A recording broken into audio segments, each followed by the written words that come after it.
అమ్మా ఇదిగో ఇదిగో నీ కుమారుడు, ఇదిగో నీ తల్లి అని బాధ్యతగా అంత కలవరగిరిలో అల్లల్లాడిపోతూ కూడా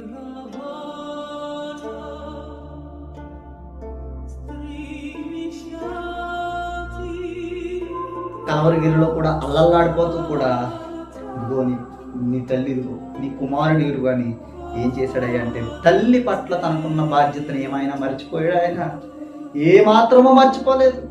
తల్లి పట్ల తనకున్న బాధ్యతను ప్రభు అయిన యేసుక్రీస్తు వారు ఆ కలవరగిరి మీద ఆ కంచేపు మనము ఇలా ఏలాడు ఉండాలంటేనే మనకేమవుతుంది తెలుసా?